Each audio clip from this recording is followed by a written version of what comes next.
nagkausap tayo, pakiramdam ko nasa ulit ako. Ang saya-saya ng puso ko, kulang na lang sumabot ito. Bawat ngiti at tawa mo, parang nananaginip ako. Sana ay hindi matapos ang araw na ito. Pwede bang manatili na lang dito?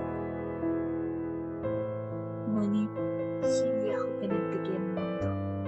Pinamukha niya sa akin may nagmamay-ari na sa puso ko. Gayunpaman, hindi ko alam kung bakit ikaw pa rin ang tinitibok nito.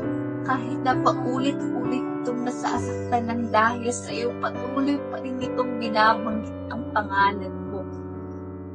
Hindi ko maintindihan kung bakit hindi mo kayang mahalin isang katulad ko.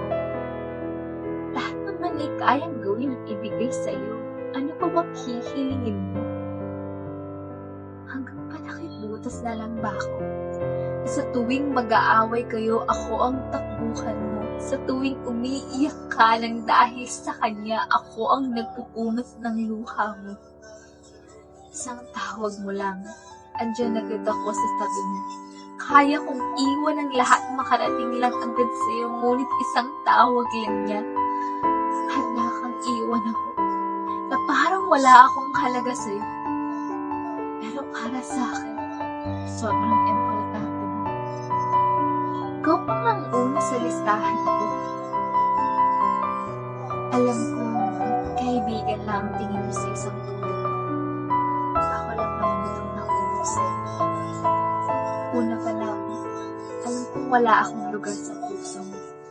Pero hinayaan ko pa rin malunod ako sa pagmamahal sa'yo na kahit pati sarili ko ay kinalimutan ko para lang mabigay ko ang lahat ng gusto mo.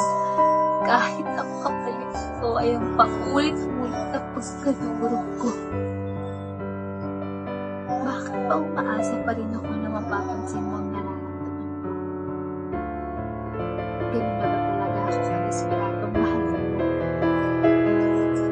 Wala akong intensyong sirain ang relasyon dahil alam kong siya ang mundo ko. Ngunit hanggang kailan ko kayang indahin ang sakit na pinaparamdam na nagdadagdam ang puso ko sa tuwing nakikita ko kayong napapadaan. Paano ka ba hindi mahalin ng tulad? Gusto ko nang lumaya sa kaibangan na ito. Gusto ko nang marinig sa bibig ko na hindi na ikaw ang